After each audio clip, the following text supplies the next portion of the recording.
We are concerned about the notification of the Citizenship Amendment Act on March 11th, or we are closely monitoring how this act will be implemented. Respect for religious freedom and equal treatment under the law for all communities are fundamental democratic principles. India strongly rebuffs US criticism of CAA, calls it misinformed. The CAA is about giving citizenship, not about taking away citizenship. It addresses the issues of statelessness, provides human dignity, and supports human rights.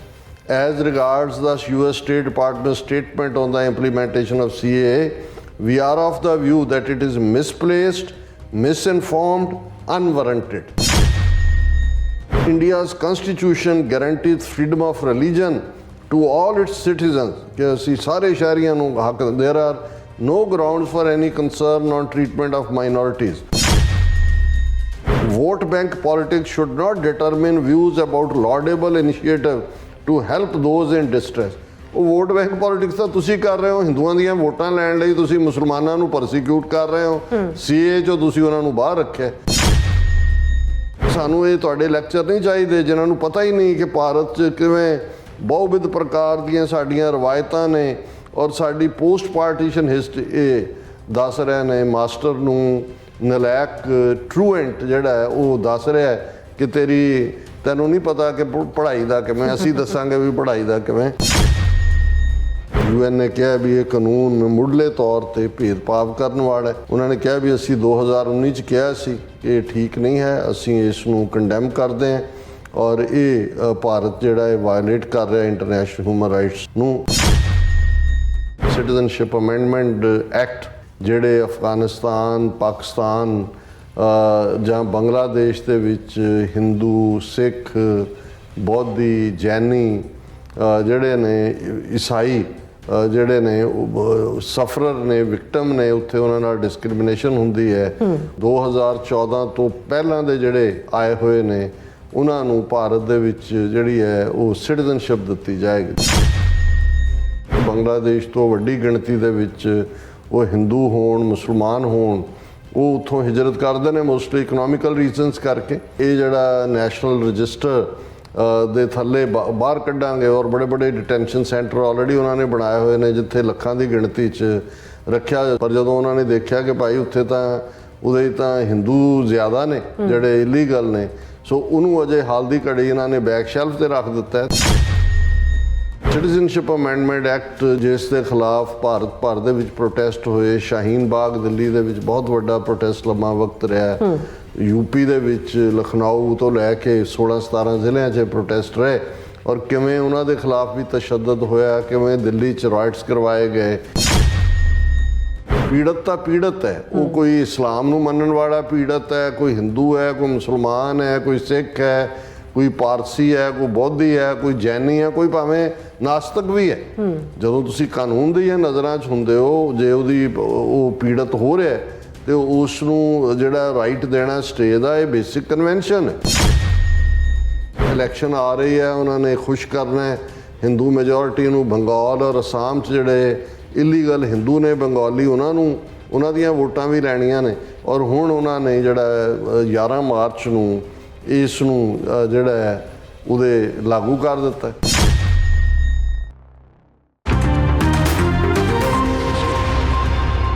Waheguru ji ਕਾ ਖਾਲਸਾ, ਵਾਹਿਗੁਰੂ ਜੀ ਕੀ ਫਤਿਹ। ਅਸਲਾਮ ਵਾਲੇਕਮ, ਆਦਾਬ, ਅਰਜ਼ ਮਹਾਂ। ਤੁਹਾਡੀ host Anil ਮੁਖਰ ਤੇ ਮੈਂ TV84 ਦੇ ਸਾਰੇ ਦਰਸ਼ਕਾਂ ਤੇ ਸਰੋਤਿਆਂ ਨੂੰ ਜੀ ਆਇਆਂ ਕਹਿੰਦੀ ਹਾਂ। ਪ੍ਰੋਗਰਾਮ ਸੱਚਾ ਸੱਚ ਵਿੱਚ ਹੈ, ਜਿਹੜੇ ਇਸ ਪ੍ਰੋਗਰਾਮ ਨਾਲ ਦੇਸ਼ਾਂ ਵਿਦੇਸ਼ਾਂ ਤੋਂ ਜੁੜ ਚੁੱਕੇ ਨੇ। ਖਾਲਸਾ ਅਫੇਅਰ ਸੈਂਟਰ ਦੇ ਸੰਚਾਲਕ ਡਾਕਟਰ ਅਮਰਜੀਤ ਸਿੰਘ ਰੋਜ਼ਾਨਾ ਦੀ ਤਰ੍ਹਾਂ ਸਟੂਡੀਓ 'ਚ ਮੇਰੇ ਨਾਲ ਸ਼ਾਮਿਲ ਨੇ। ਉਹਨਾਂ ਨਾਲ ਗੱਲਬਾਤ ਕਰਕੇ ਅੱਜ ਦੇ ਅਹਿਮ ਇਸ਼ੂਜ਼ ਉੱਪਰ ਉਹਨਾਂ ਤੋਂ ਉਹਨਾਂ ਦਾ ਤਜ਼ੀਆ ਜਾਣਦੇ ਹਾਂ। ਜੀ ਡਾਕਟਰ ਸਾਹਿਬ, ਵਾਹਿਗੁਰੂ ਜੀ ਕਾ ਖਾਲਸਾ, ਵਾਹਿਗੁਰੂ ਜੀ ਕੀ ਫਤਿਹ। ਹਾਂਜੀ ਨੀਲਮ ਕੌਰ ਜੀ, ਤੁਹਾਨੂੰ ਵੀ ਤੇ ਦੁਨੀਆ ਭਰ 'ਚ ਬੈਠੇ ਸਾਡੇ ਬਹੁਤ ਹੀ ਪਿਆਰੇ, ਸੋਹਣੇ, ਸਿਆਣੇ TV84 ਦੇ ਦਰਸ਼ਕਾਂ ਨੂੰ ਵੀ ਵਾਹਿਗੁਰੂ ਜੀ ਕਾ ਖਾਲਸਾ, ਵਾਹਿਗੁਰੂ ਜੀ ਕੀ ਫਤਿਹ।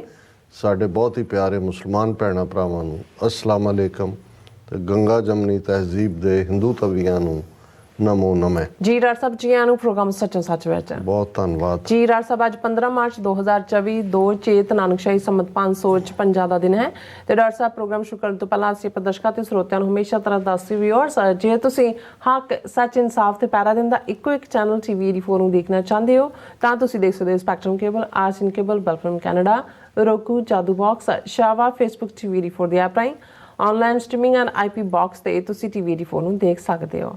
ਵਿਊਅਰਸ, ਜੇ ਤੁਸੀਂ TV 84 ਨਾਲ ਇਹ ਪ੍ਰੋਗਰਾਮ ਸੱਚੋ ਸੱਚ ਨਾਲ ਫੇਸਬੁੱਕ ਰਾਹੀਂ ਜੁੜੇ ਹੋ ਤਾਂ ਇਸ ਨੂੰ ਵੱਧ ਤੋਂ ਵੱਧ ਲਾਈਕ ਕਰੋ ਤੇ ਸ਼ੇਅਰ ਕਰੋ ਅਤੇ ਨਾਲ ਹੀ YouTube ਤੇ ਸਬਸਕ੍ਰਾਈਬ ਵੀ ਕਰੋ। ਇਹ ਵੀ ਦੱਸ ਦਿਓ ਕਿ ਤੁਸੀਂ TV 84 ਦੀ ਐਪ ਨੂੰ ਐਂਡਰੋਇਡ ਐਂਡ ਐਪ ਸਟੋਰ ਤੇ ਡਾਊਨਲੋਡ ਕਰਕੇ ਜੋ TV 84 ਦੀ ਲਾਈਵ ਸਟ੍ਰੀਮ ਹੈ ਇਸ ਨੂੰ ਤੁਸੀਂ 24 ਆਵਰਸ ਦੇਖ ਸਕਦੇ ਹੋ। ਸੋ ਵਿਊਅਰਸ, ਪ੍ਰੋਗਰਾਮ ਦੀ ਸ਼ੁਰੂਆਤ ਕਰਨ ਜਾ ਰਹੇ ਹਾਂ। ਸੋ ਇਸ ਵੀਕ ਦਾ ਅਖੀਰਲਾ ਪ੍ਰੋਗਰਾਮ ਕਰਨ ਜਾ ਰਹੇ ਹਾਂ। ਅਰਦਾਸ ਤੇ ਦੁਆ ਕਰਾਂਗੇ ਜਿਹੜਾ ਤੁਹਾਡਾ ਵੀਕਐਂਡ ਹੈ ਬਹੁਤ ਹੀ ਵਧੀਆ ਗੁਜ਼ਰੇ। ਸੋ ਵਿਊਅਰਸ, ਹਮੇਸ਼ਾ ਇਸ ਤਰ੍ਹਾਂ ਆਪਾਂ ਆਪਣੇ ਪ੍ਰੋਗਰਾਮ ਦੀ ਸ਼ੁਰੂਆਤ ਕਰਦੇ ਹਾਂ ਸਪਾਂਸਰਸ਼ਿਪ ਦੇ ਵਾਲੇ ਨਾਲ ਕਿ ਅੱਜ ਦੇ ਪ੍ਰੋਗਰਾਮ ਸੱਚੋ ਸੱਚ ਨੂੰ ਸਪਾਂਸਰ ਕੀਤਾ ਗਿਆ ਹੈ ਟੈਕਸਸ ਤੋਂ ਸਰਦਾਰ ਗੋਵਿੰਦਰ ਸਿੰਘ ਜੀ ਵੱਲੋਂ। ਸੋ ਇਹਨਾਂ ਨੇ TV 84 ਦੇ ਫਾਊਂਡਰ ਡਾਕਟਰ ਰਣਜੀਤ ਸਿੰਘ ਦੀ ਯਾਦ ਵਿੱਚ ਜਿਹੜੀ ਅੱਜ ਦੀ ਸਪਾਂਸਰਸ਼ਿਪ ਹੈ ਉਹ ਭੇਜੀ ਹੈ ਔਰ ਅੱਜ 15 ਮਾਰਚ ਦੇ ਦਿਨ 1958 ਵਿੱਚ ਡਾਕਟਰ ਰਣਜੀਤ ਸਿੰਘ ਜੀ ਦਾ ਜਨਮ ਹੋਇਆ ਸੀ। ਸੋ ਅੱਜ ਅਸੀਂ ਉਹਨਾਂ ਨੂੰ ਵੀ ਯਾਦ ਕਰ ਰਹੇ ਹਾਂ ਤੇ ਅਰਦਾਸ ਕਰਦੇ ਹਾਂ ਕਿ ਉਹਨਾਂ ਵੱਲੋਂ ਕੌਮੀ ਘਰ ਖਾਲਿਸਤਾਨ ਦੀ ਪ੍ਰਾਪਤੀ ਲਈ ਜਿਹੜੇ ਚੱਲਦੇ ਸੰਘਰਸ਼ ਵਿੱਚ ਯੋਗਦਾਨ ਪਾਉਣ ਵਾਲੇ ਹਿੱਤ ਸ਼ੁਰੂ ਕੀਤੇ ਅਦਾਰੇ ਜਿਹੜੇ ਨੇ ਉਹ TV 84 ਨੂੰ ਹੋਰ ਮਜ਼ਬੂਤ ਕਰ ਸਕੇ। ਉਹਨਾਂ ਦਾ ਇਹੀ ਸੁਨੇਹਾ ਕਿ ਵੱਧ ਤੋਂ ਵੱਧ ਜਿਹੜੀ ਹੈ TV 84 ਦੀ ਸਪੋਰਟ ਕਰੋ ਕਿਉਂਕਿ ਡਾਕਟਰ ਰਣਜੀਤ ਸਿੰਘ ਜੀ ਹੋਰਾਂ ਦਾ ਇਹ ਛੋਟਾ ਬੱਚਾ ਸੀਗਾ TV 84। ਸੋ ਇਸ ਕਰਕੇ ਉਹ ਚਾਹੁੰਦੇ ਨੇ ਕਿ ਇਹ ਬੁਲੰਦੀਆਂ ਨੂੰ ਛੋਏ। ਸੋ ਅੱਜ ਦੀ ਸਪਾਂਸਰਸ਼ਿਪ ਲਈ ਅਸੀਂ ਸਰਦਾਰ ਗੋਵਿੰਦਰ ਸਿੰਘ ਜੀ ਹੋਰਾਂ ਦਾ ਤਹਿ ਦਿਲ ਤੋਂ ਧੰਨਵਾਦ ਕਰਦੇ ਹਾਂ ਔਰ ਤੁਹਾਨੂੰ ਵੀ ਅਪੀਲ ਤੇ ਬੇਨਤੀ ਕਰਦੇ ਹਾਂ ਕਿ ਤੁਸੀਂ ਪ੍ਰੋਗਰਾਮ ਸੱਚੋ ਸੱਚ ਨੂੰ ਵੱਧ ਤੋਂ ਵੱਧ ਸਪਾਂਸਰ ਕਰੋ। ਸਪਾਂਸਰਸ਼ਿਪ ਲਈ ਤੁਸੀਂ ਸਾਨੂੰ ਕਾਲ ਕਰ ਸਕਦੇ ਸਾਡੇ ਫੋਨ ਨੰਬਰ ਤੇ 5166191984। ਸੇਮ ਨੰਬਰ ਤੇ WhatsApp ਕਰ ਸਕਦੇ ਹੋ। ਤੁਸੀਂ ਸਾਨੂੰ ਈਮੇਲ ਵੀ ਕਰ ਸਕਦੇ ਹੋ info@tv84.tv ਤੇ। ਸੋ ਵਿਊਅਰਸ, ਪਹਿਲੇ ਸੈਗਮੈਂਟ ਦੇ ਵਿੱਚ ਜਿਸ ਤਰ੍ਹਾਂ ਕਿ ਆਪਾਂ ਅਮਰੀਕਾ ਤੇ ਭਾਰਤ ਦੇ ਹਵਾਲੇ ਨਾਲ ਗੱਲਬਾਤ ਕਰਨ ਜਾ ਰਹੇ ਹਾਂ ਕਿ ਅਮਰੀਕਾ ਨੇ ਭਾਰਤ ਵੱਲੋਂ CAA ਕਾਨੂੰਨ ਲਾਗੂ ਕਰਨ ਦੀ ਜ਼ੋਰਦਾਰ ਨਿਖੇਧੀ ਕੀਤੀ ਸੀ ਔਰ ਇਸ ਦੇ ਜਵਾਬ ਵਿੱਚ ਭਾਰਤ ਸਰਕਾਰ ਨੇ ਵੀ ਆਪਣੇ ਤਿੱਖੇ ਤੇਵਰ ਜਿਹੜੇ ਨੇ ਉਹ ਦਿਖਾਏ ਨੇ ਔਰ ਇਸ ਮੁੱਦੇ ਤੇ ਵਿਦੇਸ਼ੀ ਮੀਡੀਆ ਨੇ ਵੀ ਭਾਰਤ ਨੂੰ ਕਰੜੇ ਹੱਥੀ ਲਿਆ। ਸੋ ਇਸ ਬਾਰੇ ਆਪਾਂ ਗੱਲਬਾਤ ਕਰਨ ਜਾ ਰਹੇ ਹਾਂ। ਸੋ ਅਸੀਂ ਚਾਹਾਂਗੇ ਕਿ ਤੁਸੀਂ ਇਸੇ ਤਰ੍ਹਾਂ ਬੜੇ ਰਹਿਣਾ ਦੇਖਣ ਸੁਣ ਲਈ ਤੁਹਾਡਾ ਸਭ ਦਾ ਬਹੁਤ ਬਹੁਤ ਸ਼ੁਕਰੀਆ। ਜੀ ਡਾਕਟਰ ਸਾਹਿਬ, ਕੀ ਵਿਚਾਰਾਂ ਨੇ? ਦੇਖੋ, ਸਭ ਤੋਂ ਪਹਿਲਾਂ ਤਾਂ ਅੱਜ ਸਾਡੇ ਸਾਥੀ TV 84 ਦੇ founder Sikh youth of America ਦੇ ਵੱਡੇ ਆਗੂ ਔਰ ਜਿਨ੍ਹਾਂ ਨੇ ਆਪਣੀ ਜ਼ਿੰਦਗੀ ਦਾ ਆਲਮੋਸਟ ਸਾਰਾ ਹੀ ਹਿੱਸਾ ਅਮਰੀਕਾ 'ਚ ਜਦੋਂ ਤੋਂ ਆਏ 1990 ਤੋਂ ਕੌਮ ਨੂੰ ਸਮਰਪਿਤ ਕੀਤਾ ਜੀ। ਉਹਨਾਂ ਦਾ ਘਰ ਇੱਕ ਕੌਮੀ ਘਰ ਵਾਂਗ ਸੀ ਜਿੱਥੇ ਇਹਨਾਂ 3-4 ਦਹਾਕਿਆਂ ਦੇ ਵਿੱਚ ਕਿੰਨੇ ਆਏ, ਕਿੰਨਿਆਂ ਨੂੰ ਜਿਹੜਾ ਇੱਥੇ ਠਾਰ ਮਿਲੀ ਔਰ ਕਿੰਨੀਆਂ ਮੀਟਿੰਗਸ ਜਿਹੜੀਆਂ 1990 'ਚ ਜਦੋਂ ਕਿ ਮੂਵਮੈਂਟ ਪੰਜਾਬ ਦੇ ਵਿੱਚ ਵੀ ਚੱਲ ਰਹੀ ਸੀ ਔਰ ਹਰ ਪਾਸਿਓਂ ਨਿਊਯਾਰਕ ਦਾ ਮਤਲਬ ਡਾਕਟਰ ਰਣਜੀਤ ਸਿੰਘ ਸੀ ਔਰ ਡਾਕਟਰ ਰਣਜੀਤ ਸਿੰਘ ਹੋਰਾਂ ਦਾ ਮਤਲਬ ਇੱਕ ਖਾਲਿਸਤਾਨ ਦੀ ਜਿਹੜੀ ਹੈ ਉਹ ਚਟਾਨ ਸੀ। ਸੋ ਉਹ ਸਾਥੋਂ ਵਿਛੜ ਗਏ। ਉਹਨਾਂ ਦਾ ਅੱਜ ਜਨਮ ਦਿਨ ਹੈ ਔਰ ਜੇ ਅਸੀਂ ਉਮਰ ਦੇ ਲਿਹਾਜ਼ ਨਾਲ ਵੀ ਦੇਖੀਏ ਤੇ ਅੱਜ ਜੇ 1958 'ਚ ਉਹਨਾਂ ਦਾ ਬਰਥ ਹੈ ਔਰ ਜਿਵੇਂ ਜਿਨ੍ਹਾਂ ਹਾਲਾਤਾਂ ਦੇ ਵਿੱਚ ਬਹੁਤ ਵਾਰ ਅਸੀਂ ਇਹ ਰਿਅਲਾਈਜ਼ ਵੀ ਨਹੀਂ ਕਰਦੇ ਕਿ ਕੌਣ ਕਿਵੇਂ ਗੁਜ਼ਰ ਰਿਹਾ। ਅੱਜ ਹੀ ਭਾਈ ਨਰਿੰਦਰ ਸਿੰਘ ਹੋਰਾਂ ਨਾਲ ਗੱਲਬਾਤ ਹੋ ਰਹੀ ਸੀ। ਮੈਂ ਕਿਹਾ ਬਹੁਤ ਵਾਰ ਅਸੀਂ ਜਿਹੜੇ ਸਾਥੀ ਸੰਗੀ ਸਹਿਯੋਗੀ ਵੀ ਹੁੰਦੇ ਹੈ, ਗੱਲਾਂ ਬਹੁਤ ਕਰਦੇ ਹੈ, ਜਿਹੜੇ ਲੋਕ ਕਾਰੋਬਾਰੀ ਤੌਰ ਦੇ ਉੱਤੇ ਸਮਰੱਥ ਵੀ ਨੇ। ਜਿਵੇਂ ਅੱਜ ਉੱਥੋਂ ਹਿਊਸਟਨ ਤੋਂ ਸਾਡੇ ਇੱਕ ਵੀਰ ਦੱਸ ਰਹੇ ਸੀ ਜੀ ਕਿ ਫਲਾਣ ਸਿੰਘ ਉਹਨੇ 100 ਮਿਲੀਅਨ ਦੀ ਆਪਣੀ ਕੰਪਨੀ ਵੇਚੀ ਹੈ ਜਾਂ ਦੂਸਰੇ ਨੇ 80 ਮਿਲੀਅਨ ਦੀ ਵੇਚੀ ਹੈ। ਸੋ ਮੈਂ ਬਹੁਤ ਵਾਰ ਦੇਖਦਾ ਕਿ ਵੀ ਜੇ ਅਸੀਂ ਉਹਨਾਂ ਹਾਲਾਤਾਂ ਵੱਲ ਨਜ਼ਰ ਮਾਰੀਏ ਜਿਨ੍ਹਾਂ 'ਚੋਂ ਜਿਹੜੇ ਲੋਕ ਐਕਟਿਵਲੀ ਇਨਵੋਲਵ ਹੁੰਦੇ ਨੇ ਉਹ ਗੁਜ਼ਰਦੇ ਨੇ ਤੇ ਅਸੀਂ ਕੋਈ ਵੀ ਇਸ ਕਿਸਮ ਦਾ ਸਿਸਟਮ ਖੜਾ ਨਹੀਂ ਕਰ ਸਕੇ। ਉਹ ਭਾਵੇਂ ਪਿੱਛੇ ਸ਼ਹੀਦ ਪਰਿਵਾਰਾਂ ਨਾਲ ਸੰਬੰਧਿਤ ਬਜ਼ੁਰਗ ਜਾਂ ਉਹਨਾਂ ਦੇ ਪਰਿਵਾਰਾਂ ਦੀ ਸਾਂਭ ਸੰਭਾਲ ਦਾ ਹੋਏ ਜਾਂ ਇੱਥੇ ਵੀ ਜਿਨ੍ਹਾਂ ਨੂੰ ਅਸੀਂ ਇਹ ਕਹਿ ਸਕੀਏ ਕਿ ਭਾਈ ਤੁਸੀਂ ਫੁੱਲ ਟਾਈਮ ਇਸ ਪਾਸੇ ਲੱਗੋ ਔਰ ਕੌਮ ਜਿਹੜੀ ਹੈ ਉਹ ਤੁਹਾਡੇ ਹਰ ਲੋੜ ਦੀ ਜਿਹੜੀ ਹੈ ਉਹ ਟੇਕ ਕੇਅਰ ਕਰੇਗੀ। ਸੋ ਬਹੁਤ ਸਾਰੇ ਆਸਪੈਕਟ ਨੇ, ਬਹੁਤ ਸਾਰੀਆਂ ਯਾਦਾਂ ਨੇ ਮੇਰੇ ਲਈ। ਤਾਂ ਮੈਂ ਜਦੋਂ ਉਹਨਾਂ ਦਾ ਜ਼ਿਕਰ ਕਰਦਾ ਤੇ ਉਹ ਇਹੀ ਹੈ ਕਿ ਸੱਜਣ ਮੇਰੇ ਰੰਗਲੇ ਜਾਏ ਸੁੱਤੇ ਜੀਰਾਨ, ਹੋਂ ਵੀ ਵੰਝਾਂ ਡੂਮਣੀ ਰੋਵਾਂ ਝੀਣੀ ਬਾਣ।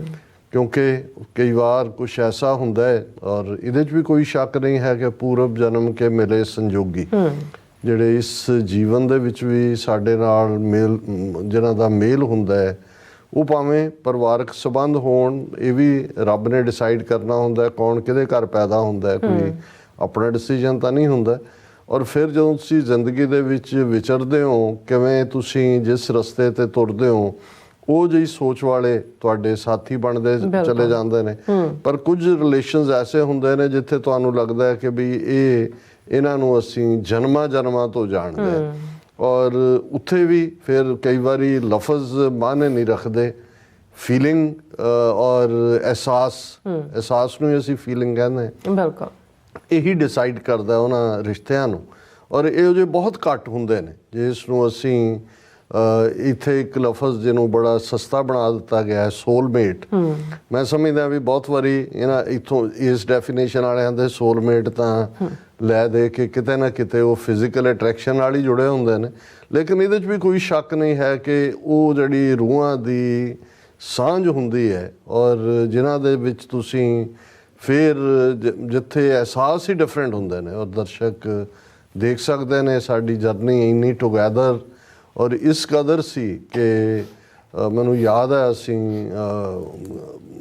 ਬੋਸਟਨ ਮੈਸਾਚੂਸਟਸ ਗਏ, ਉਹਨਾਂ ਦੀ ਸੰਗਣੀ ਸਾਹਿਬਾਂ ਭੈਣ ਜੀ ਅਵਿਨਾਸ਼ ਵੀ ਨਾਲ ਸੀ, ਔਰ ਮੈਂ ਤੇ ਡਾਕਟਰ ਰਣਜੀਤ ਸਿੰਘ ਅਸੀਂ ਇੱਕ ਸਟੋਰ ਦੇ ਵਿੱਚ ਗਏ, ਭੈਣ ਜੀ ਵੀ ਨਾਲ ਸੀ। ਔਰ ਜਿਉਂ ਹੀ ਅਸੀਂ ਜੋ ਵੀ ਡਾਕਟਰ ਸਾਹਿਬ ਨੇ ਲੈਣਾ ਸੀ ਲੈ ਕੇ ਨਿਕਲਣ ਲੱਗੇ ਤਾਂ ਉਹਨਾਂ ਦੀ ਮੈਨੇਜਰ ਜਿਹੜੀ ਹੈ ਉਹ ਭੱਜੀ ਆਈ ਔਰ ਉਹਨੇ ਕਿਹਾ ਵੀ ਨਾਈਸ ਟਵਿਨਸ। ਔਰ ਇਵੇਂ ਹੀ ਨਹੀਂ ਹੈ, ਸਗੋਂ ਡਾਕਟਰ ਸਾਹਿਬ ਨੇ ਕਈ ਵਾਰੀ ਮਜ਼ਾਕ 'ਚ ਕਹਿੰਦੇ ਜੀ ਲੈਕਚਰ ਤੁਸੀਂ ਕਰਕੇ ਹਟਦੇ ਹੋ ਤੇ ਲੰਗਰ 'ਚ ਸਵਾਲ ਮੇਰੇ ਤੋਂ ਪੁੱਛ ਰਹੇ ਹੁੰਦੇ ਨੇ, ਤਾਂ ਮੈਂ ਕਹਿ ਰਿਹਾ ਹੁੰਦਾ ਵੀ ਨਹੀਂ ਉਹ ਹੋਰ ਨੇ। ਔਰ ਉਹਨਾਂ ਦਾ ਜਿਸ ਕਿਸਮ ਦੀ ਉਹਨਾਂ ਦੀ ਸ਼ਖਸੀਅਤ, ਕਿਉਂਕਿ ਤੁਸੀਂ ਵੀ ਪਿਛਲੇ 12 ਸਾਲ ਤੋਂ ਆਲਮੋਸਟ TV 84 ਦਾ ਹਿੱਸਾ ਹੋ, ਕਿ ਸੈਂਸ ਆਫ ਹਿਊਮਰ ਬਹੁਤ ਜ਼ਿਆਦਾ ਉਹਨਾਂ 'ਚ, ਫਕੀਰਾਨਾ ਤਸੱਵਰ, ਉਹਨਾਂ ਦੀ ਜ਼ਿੰਦਗੀ ਦਾ ਹਰ ਸ਼ੋਭਾ ਜਦੋਂ ਤੁਸੀਂ ਦੇਖਦੇ ਹੋ ਤਾਂ ਇੱਕ ਫਕੀਰ ਰੂਹ। ਹਾਂਜੀ, ਬਹੁਤ ਵਾਰ ਮੈਂ ਦੇਖਦਾ ਹਾਂ ਵੀ ਇਹ ਜਿਹੜੀਆਂ ਫਕੀਰ ਰੂਹਾਂ ਹੁੰਦੀਆਂ ਨੇ ਇਹ ਬੇਸ਼ੱਕ ਇੱਕ ਵਜੂਦ ਦੇ ਵਿੱਚ ਕੈਦ ਹੋ ਜਾਂਦੀਆਂ, ਪਰ ਉਹ ਕਿਸੇ ਹੋਰ ਦੁਨੀਆ ਦੇ ਲਈ ਬਣੇ ਹੁੰਦੇ ਨੇ। ਔਰ ਇਹ ਜਿਹੜਾ ਸਾਡਾ ਪਾਰਟ ਹੈ ਜਿੱਥੇ ਗਰੀਡ ਔਰ ਖੁਦਗਰਜ਼ੀ ਔਰ ਲਾਲਚ, ਇਹ ਜਿਹੜੇ ਨੇ ਇਹ ਰੂਲਿੰਗ ਡੀਟੀਜ਼ ਨੇ, ਉਹ ਇਹਨਾਂ ਦੇ ਲਈ ਬਣੇ ਨਹੀਂ ਹੁੰਦੇ। ਕਾਰੋਬਾਰ ਚਾਹੇ ਸਫਲਤਾ ਨਾਲ ਕਾਰੋਬਾਰ ਵੀ ਕੀਤਾ, ਪਰ ਜਿਵੇਂ ਭੈਣ ਜੀ ਅਵਿਨਾਸ਼ ਵੀ ਕਹਿਣ ਲੱਗੇ ਕਿ ਰਣਜੀਤ ਇਸ ਲਈ ਨਹੀਂ ਸੀ ਬਣੇ ਹੋਏ, ਜਿਸ ਕਿਸਮ ਦੀ ਉਹਨਾਂ ਦੀ ਇਮਾਨਦਾਰੀ, ਔਰ ਉਸ ਚੋਂ ਫਿਰ ਜਿਹੜਾ ਉਹਨਾਂ ਦੇ ਨਾਲ ਲੱਗਿਆ ਉਹਨੇ ਹੀ ਉਹਨਾਂ ਨੂੰ ਚੱਟਿਆ ਵੀ। ਔਰ ਫਿਰ ਜਿਹੜਾ ਹੈ ਉਹ, ਲੇਕਿਨ ਉਹਨਾਂ ਦਾ ਇੱਕ ਹੁੰਦਾ ਤੁਸੀਂ ਇੱਕ ਅੱਧਾ ਕਿਸੇ ਦੇ ਨਾਲ ਤੁਹਾਡਾ ਬਿਟਰ ਐਕਸਪੀਰੀਅੰਸ ਹੁੰਦਾ ਤੇ ਤੁਸੀਂ ਖੁਦਗਰਜ਼ ਹੋ ਜਾਂਦੇ ਹੋ। ਤੇ ਉਹਨਾਂ ਦਾ ਹਾਲ ਵੀ ਉਹੀ ਰਿਹਾ। ਮੈਨੂੰ ਬਹੁਤ ਵਾਰੀ ਲੱਗਦਾ ਹੁੰਦਾ ਵੀ ਉਹ ਸਾਡੇ ਪਿਤਾ ਜੀ ਇਹ ਕਹਿੰਦੇ ਹੁੰਦੇ ਸੀ ਕਿ ਵੀ ਜੇ ਚੋਰ ਚੋਰੀ ਕਰਨੋਂ ਨਹੀਂ ਹਟਦਾ ਤੇ ਚੌਕੀਦਾਰ ਹੋਕਾ ਦੇਣੋਂ ਕਿਉਂ ਹਟ ਜਾਏ। ਕਿ ਜ਼ਾਹਰ ਹੈ ਕਿ ਜੇ ਸ਼ੈਤਾਨ ਚਲਾਕ ਚੋਰ ਉਹ ਆਪਣੇ ਦਾ ਪੇਚ ਨਹੀਂ ਛੱਡਦਾ ਤੇ ਜਿਹੜਾ ਫਕੀਰ ਹੈ, ਜਿਹੜਾ ਭਲਾ ਕਰਨ ਵਾਲਾ ਹੈ, ਉਹ ਆਪਣੀ ਜਿਹੜੀ ਹੈ ਉਹ ਸੁਭਾਅ ਨੂੰ ਕਿਉਂ ਛੱਡਦੇ। ਸੋ ਉਸੇ ਹੀ ਫਕੀਰੀ 'ਚ ਰਹੇ, ਉਸੇ ਮਸਤੀ 'ਚ ਰਹੇ, ਕਈਆਂ ਦੇ ਪਿੱਠ 'ਚ ਛੁਰੇ ਖਾਧੇ ਲੇਕਿਨ ਤੁਰੇ ਚਲੇ ਗਏ। ਫਿਰ ਇੱਕ ਰਾਹ ਐਸਾ ਆ ਜਾਂਦਾ ਹੈ ਜਿੱਥੇ ਆ ਕੇ ਤੁਸੀਂ ਥੱਕ ਜਾਂਦੇ ਹੋ। ਤੁਸੀਂ ਕਹਿੰਦੇ ਹੋ ਕਿ ਬਸ ਹੁਣ ਇਸ ਤੋਂ ਅੱਗੇ ਨਹੀਂ ਤੁਰਿਆ ਜਾਂਦਾ। ਹਾਂ ਉਹਨਾਂ ਨੇ ਮੈਂ ਕਹਿੰਦੇ ਥੱਕ ਗਿਆ, ਕਹਿੰਦੇ ਮੈਂ ਨਹੀਂ ਤੇ ਪ੍ਰੋਟੈਸਟ ਤੇ ਅੱਗੇ ਹੁੰਦਾ ਸੀ। ਇੱਕ ਦਫਾ ਆਈ ਥਿੰਕ ਕਿਸਾਨੀ ਪ੍ਰੋਟੈਸਟ ਸੀਗਾ, ਬਿਲਕੁਲ ਯੂਐਨ ਦੇ, ਉਹਨਾਂ ਨੇ ਮੇਰੇ ਕੋਲ ਆਣ ਕੇ ਬੈਠੇ, ਕਹਿੰਦੇ ਮੈਂ ਐਂਡ ਤੱਕ ਜਿੰਚਰ ਮੇਰਾ ਜਿੰਚਰ ਜਿਹੜਾ ਪ੍ਰੋਟੈਸਟ ਖਤਮ ਨਹੀਂ ਹੁੰਦਾ ਸੀ ਉਹਨੇ ਚਿਰ ਮੈਂ ਨਹੀਂ ਜੀ ਨਹੀਂ ਸਾਰੇ ਚਲੇ ਜਾਂਦੇ ਸੀ। ਉਹਨਾਂ ਨੇ ਸਾਰੇ ਝੰਡੇ ਕਾਰਡਬੋਰਡ ਸਾਰੇ, ਔਰ ਸਭ ਤੋਂ ਪਹਿਲਾਂ ਆਉਣ ਵਾਲਿਆਂ 'ਚ ਔਰ ਸਾਰੇ ਪਰਿਵਾਰ ਨੂੰ ਲੈ ਕੇ, ਔਰ ਛੋਟੇ ਛੋਟੇ ਸੀ ਬੱਚੇ ਜਦੋਂ ਉਹਦੇ 'ਚ ਸਟਾਲਰ ਦੇ ਵਿੱਚ ਵੀ, ਔਰ ਦੂਸਰਾ ਜਿਸ ਡੈਡੀਕੇਸ਼ਨ ਨਾਲ ਉਹਨਾਂ ਨੇ ਇਸ ਸਾਰੇ 'ਚ। ਔਰ ਕਦੇ ਵੀ ਜੇ ਮੈਂ ਕਦੇ ਉਹਨਾਂ ਦਾ ਨਾਂ, ਉਹਨਾਂ ਨੇ ਕਹਿਣਾ ਨਹੀਂ ਡਾਕਟਰ ਸਾਹਿਬ ਸਾਨੂੰ ਤੁਸੀਂ ਪਿੱਛੇ ਰਹਿ ਕੇ ਸੇਵਾ ਕਰਨ ਦਿਓ। ਔਰ ਭਾਈ ਗੋਬਿੰਦਰ ਸਿੰਘ ਜਿਹੜੇ ਉਹਨਾਂ ਦੇ ਸਾਥੀ ਸਹਿਯੋਗੀ ਦੋਸਤ ਮੇਰੇ ਨਾਲ ਤਾਂ ਚਲੋ ਡਾਕਟਰ ਸਾਹਿਬ ਇੱਥੇ ਨਿਊਯਾਰਕ 'ਚ ਹੀ ਆ ਕੇ ਮਿਲੇ। ਭਾਈ ਗੋਬਿੰਦਰ ਸਿੰਘ ਹੋਰਾਂ ਨਾਲ ਤਾਂ ਉਹਨਾਂ ਦਾ ਪੁਰਾਣਾ ਯਾਰਾਨਾ ਹੈ। ਜਦੋਂ ਡਾਕਟਰ ਸਾਹਿਬ ਵੈਟਰਨਰੀ ਦੀ ਪੜ੍ਹਾਈ ਕਰਦੇ ਸੀ ਐਗਰੀਕਲਚਰ ਯੂਨੀਵਰਸਿਟੀ ਲੁਧਿਆਣੇ 'ਚ, ਫਿਰ ਡਾਕਟਰ ਲੱਗੇ ਉੱਥੇ। ਜਿਹੜੀ ਜ਼ਿਲ੍ਹਾ ਜਲੰਧਰ ਦੇ ਵਿੱਚੋਂ ਇੱਕ ਪਿੰਡ ਦਾ ਨਾਂ ਦੱਸਦੇ ਹੁੰਦੇ ਸੀ ਜਿੱਥੇ ਉਹਨਾਂ ਦੀ ਪਹਿਲੀ ਪੋਸਟਿੰਗ ਹੋਈ, ਫਲੈਰੀ ਜਾਂ ਇਸ ਕਿਸਮ ਦਾ ਕੋਈ ਨਾਂ ਹੈ। ਔਰ ਉੱਥੋਂ ਵੀ, ਔਰ ਫਿਰ ਜਦੋਂ ਇੱਥੇ ਆਏ ਭਰਾਵਾਂ ਵਾਂਗ ਹੀ ਉਹਨਾਂ ਦਾ। ਔਰ ਇਹਦੇ 'ਚ ਕੋਈ ਸ਼ੱਕ ਨਹੀਂ ਹੈ, ਜੇ ਮੈਂ ਮਹਿਸੂਸ ਕਰਦਾ ਹਾਂ ਵੀ ਡਾਕਟਰ ਸਾਹਿਬ ਨਾਲ ਸੰਬੰਧ ਇਵੇਂ ਹੀ ਸੀ ਜਿਵੇਂ ਕੋਈ ਕਹਿਣ ਦੀ ਲੋੜ ਨਹੀਂ ਸੀ ਹੁੰਦੀ, ਉਹ ਫੀਲਿੰਗਸ ਹੀ ਟਰਾਂਸਫਰ ਹੁੰਦੀਆਂ ਸੀ। ਇਵੇਂ ਹੀ ਗੋਬਿੰਦਰ ਸਿੰਘ ਹੋਰਾਂ ਨੂੰ ਵੀ ਡਾਕਟਰ ਸਾਹਿਬ ਬਹੁਤ ਪਿਆਰ ਕਰਦੇ ਸੀ, ਉਹ ਵੀ ਉਹਨਾਂ ਦੇ ਨਾਲ ਜਿਹੜਾ ਉਸੇ ਹੀ। ਔਰ ਸਾਡੇ ਲਈ ਇਹ ਜਿੱਥੇ ਇੱਕ ਬਹੁਤ ਵੱਡਾ ਸਦਮਾ ਸ਼ੌਕ ਸੀ ਡਾਕਟਰ ਸਾਹਿਬ ਦੇ ਜਾਣ ਦਾ, ਭਾਈ ਗੋਬਿੰਦਰ ਸਿੰਘ ਹੋਰੀ ਜਿਵੇਂ ਆ ਕੇ ਨਾਲ ਖਲੋਤੇ ਨੇ। ਬੇਸ਼ੱਕ ਉਹਨਾਂ ਦੀ ਸ਼ਖਸੀਅਤ ਇੱਕ ਆਪਣਾ ਉਸ 'ਚ ਰੰਗ ਹੈ, ਪਰ ਸਾਨੂੰ ਇਸ ਗੱਲ ਦਾ ਹੌਸਲਾ ਹੈ ਕਿ ਜਦੋਂ ਭਾਈ ਗੋਬਿੰਦਰ ਸਿੰਘ ਇਹ ਕਹਿੰਦੇ ਨੇ ਕਿ ਭਾਈ ਇਹ TV 84 ਡਾਕਟਰ ਰਣਜੀਤ ਸਿੰਘ ਹੋਰਾਂ ਦਾ ਲਾਇਆ ਹੋਇਆ ਬੂਟਾ ਹੈ, ਇਸ ਨੂੰ ਅਸੀਂ ਹੋਰ ਵੀ ਹਰਿਆ ਭਰਿਆ ਕਰਨਾ ਹੈ। ਆਪਣਾ ਬੱਚਾ ਵੀ ਕਹਿੰਦੇ ਸੀ। ਹਾਂ ਨਹੀਂ, ਉਹ ਕਹਿੰਦੇ ਵੀ ਸੀ ਕਿ ਮੇਰਾ ਬੱਚਾ ਛੋਟਾ ਸਟਾਰਟ ਕੀਤਾ ਸੀ ਉਹਨਾਂ ਨੇ, ਕਹਿੰਦੇ ਮੇਰਾ ਬੱਚਾ ਹੌਲੀ ਹੌਲੀ ਗਰੋ ਹੋ ਰਿਹਾ। ਬਿਲਕੁਲ ਬਿਲਕੁਲ। ਔਰ ਜੇ ਡਾਕਟਰ ਸਾਹਿਬ ਦੇਖਣਗੇ ਕਿ ਭਾਈ ਇਹ ਸਾਰੇ ਨੇ ਉਸ ਗੋਦ ਚੋਂ ਨਿਕਲ ਕੇ ਕ੍ਰੋਲਿੰਗ ਸ਼ੁਰੂ ਕੀਤੀ, ਫਿਰ ਪੈਰਾਂ ਤੇ ਹੋਇਆ, ਭਾਵੇਂ ਅਜੇ ਬੇਬੀ ਸਟੈਪ ਨੇ, ਪਰ ਸਾਡੀ ਇਹ ਕੋਸ਼ਿਸ਼ ਹੈ ਔਰ ਯਤਨ ਰਹੇਗਾ ਹਮੇਸ਼ਾ ਕਿ ਇਸ ਨੂੰ ਇਵੇਂ ਹੀ ਇਹ ਹਰਿਆ ਭਰਿਆ ਰਹੇ। ਬਾਕੀ ਅਸੀਂ ਜਿਹੜਾ ਹੁਣ ਇਸ ਤੋਂ ਬਿਯੋਂਡ ਤਾਂ ਇਹੀ ਹੁੰਦਾ ਹੈ। ਹਾਲਾਂ ਜੋ ਜੀਵਨ ਦੇ ਵਿੱਚ ਆਪਣੀ ਕਾਰਗੁਜ਼ਾਰੀ ਕਿਸੇ ਦੀ ਹੁੰਦੀ ਹੈ ਉਹ ਨਾਲ ਹੀ ਲੈ ਜਾਂਦਾ ਆਪਣੇ। ਅਸੀਂ ਫਿਰ ਵੀ ਸਮੂਹਕ ਤੌਰ 'ਤੇ ਅਰਦਾਸ ਵੀ ਕਰਦੇ ਹਾਂ ਔਰ ਯਾਦ ਦੇ ਵਿੱਚ ਅਖੰਡ ਪਾਠ ਵੀ ਧਰਦੇ ਹਾਂ, ਕੀਰਤਨ ਵੀ ਕਰਦੇ ਹਾਂ।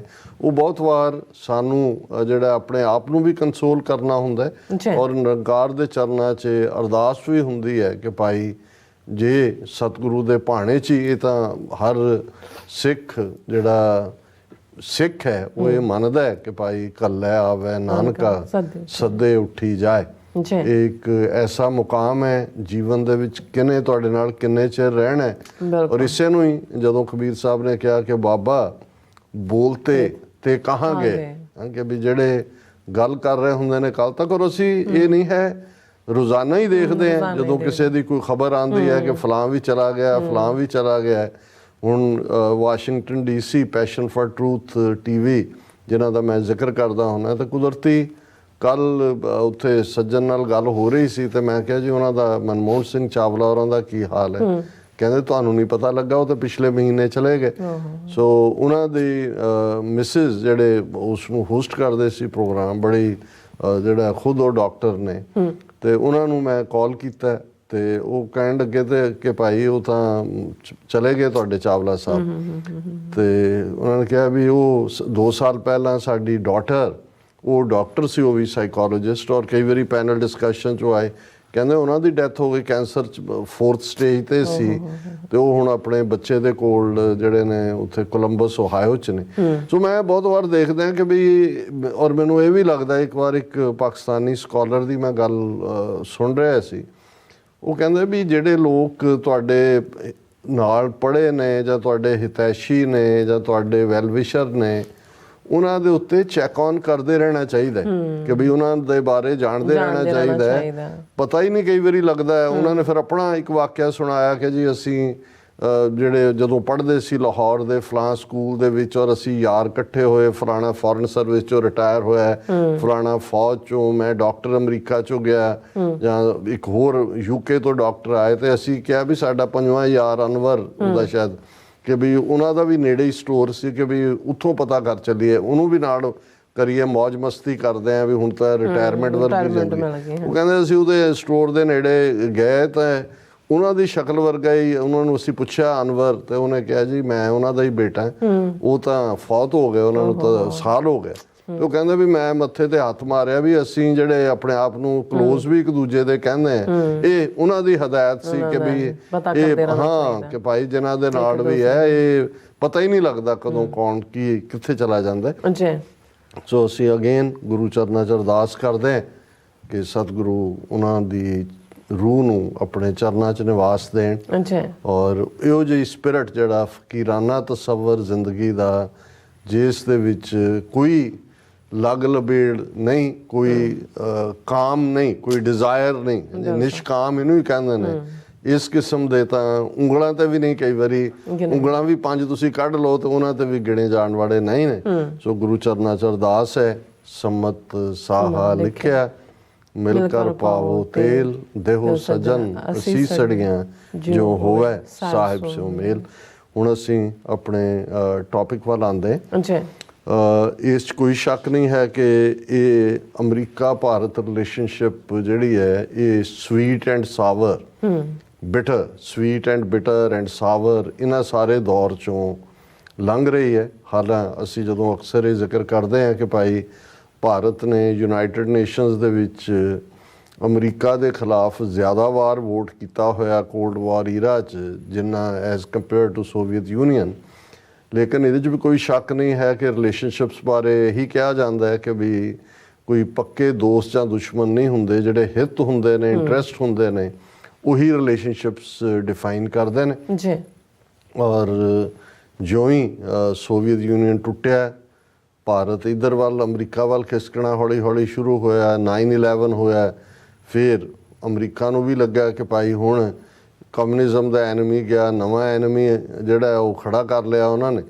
ਔਰ ਹੌਲੀ ਹੌਲੀ ਇੰਡੋ US ਨਿਊਕਲੀਅਰ ਡੀਲ ਔਰ ਜਿਹੜੀ ਨੀਤੀ ਫਿਰ ਓਬਾਮਾ ਐਡਮਿਨਿਸਟ੍ਰੇਸ਼ਨ ਦੀ, ਟਰੰਪ ਐਡਮਿਨਿਸਟ੍ਰੇਸ਼ਨ ਦੀ, ਬਾਈਡਨ ਐਡਮਿਨਿਸਟ੍ਰੇਸ਼ਨ ਦੀ, ਔਰ ਫਿਰ China the emergence as a super power, second super power. ਜੇ ਅਮਰੀਕਾ ਦੀ 24-25 ਟ੍ਰਿਲੀਅਨ ਡਾਲਰ ਦੀ ਇਕੋਨਮੀ ਹੈ ਤੇ ਅੱਜ 18-19 ਟ੍ਰਿਲੀਅਨ ਡਾਲਰ ਦੀ ਇਕੋਨਮੀ ਨਾਲ ਚਾਈਨਾ ਨੈਕਸਟ ਹੈ। ਮਿਲਟਰੀ ਮਾਈਟ 'ਚ ਵੀ ਉਹ ਆਪਣੇ ਆਪ ਨੂੰ ਜਿਹੜਾ ਉਹ ਅੱਗੇ ਵਧਾ ਰਿਹਾ। ਸੋ ਇਹਨਾਂ ਹਾਲਾਤਾਂ 'ਚ ਭਾਰਤ ਨੂੰ ਐਜ਼ ਏ ਸਟ੍ਰੈਟੇਜਿਕ ਪਾਰਟਨਰ ਔਰ ਇੱਕ ਸਟੇਜ 'ਤੇ ਤਾਂ ਵੈਲਿਊਜ਼ ਦੇ ਬਰਾਬਰ ਵੀ ਕਿ ਜੀ ਸਾਡੀਆਂ ਭਾਰਤ ਨਾਲ ਵੈਲਿਊਜ਼ ਵੀ ਮਿਲਦੀਆਂ। ਹੁਣ ਇਹ ਕਹਿਣਾ ਇਹਨਾਂ ਨੇ ਬੰਦ ਕਰਤਾ ਜਦੋਂ ਉਹਨਾਂ ਨੂੰ ਸਮਝ ਆਈ ਕਿ ਵੀ ਇਹ ਤਾਂ ਡੈਮੋਕ੍ਰੇਸੀ ਦਾ ਲਬਾਦਾ ਹੈ, ਅਸਲਤਾ ਵਿੱਚ ਕੁਝ ਹੋਰ ਲੁਕਿਆ ਹੋਇਆ।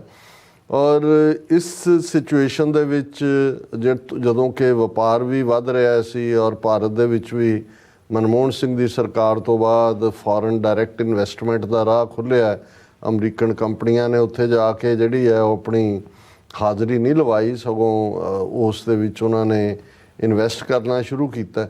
ਔਰ ਇਸ ਸਭ ਦੇ ਚੱਲਦਿਆਂ ਲੱਗਦਾ ਸੀ ਕਿ ਬੜਾ ਸਮੂਥ ਚੱਲ ਰਿਹਾ ਹੈ। ਫਿਰ ਟਰੰਪ ਦੇ ਪੀਰੀਅਡ ਤੱਕ ਪਹੁੰਚਦੇ ਆ ਤਾਂ ਕੁਆਡ ਬਣਾ ਲਿਆ, ਜਿਹਨੂੰ ਏਸ਼ੀਆ ਦਾ ਨੈਟੋ ਕਿਹਾ ਗਿਆ, ਜਿਸ ਦੇ ਵਿੱਚ ਆਸਟ੍ਰੇਲੀਆ, ਜਾਪਾਨ, ਅਮਰੀਕਾ ਔਰ ਇੰਡੀਆ ਉਹਦਾ ਹਿੱਸਾ ਬਣੇ। ਔਰ ਉਹ ਪਹਿਲੀ ਵਾਰ ਸੀ ਕਿ ਦੁਨੀਆ 'ਚ ਆਇਆ ਕਿ ਭਾਈ ਹੁਣ ਮਿਲਟਰੀ ਅਲਾਇੰਸ ਜਿਹੜਾ ਕੁਆਡ ਹੈ, ਜ਼ਾਹਰ ਹੈ ਮਿਲਟਰੀ ਅਲਾਇੰਸ ਹੀ ਸੀ ਕਿ ਵੀ ਭਾਰਤ ਨੇ ਆਪਣੀ ਨਾਨ ਅਲਾਈਨਮੈਂਟ ਵਾਲੀ ਲਾਈਨ ਵੀ ਸ਼ੈੱਡ ਕਰ ਦਿੱਤੀ ਹੈ ਔਰ ਖੁੱਲ੍ਹ ਕੇ ਅਮਰੀਕਾ ਦੇ ਖੈਮੇ 'ਚ ਆ ਗਿਆ।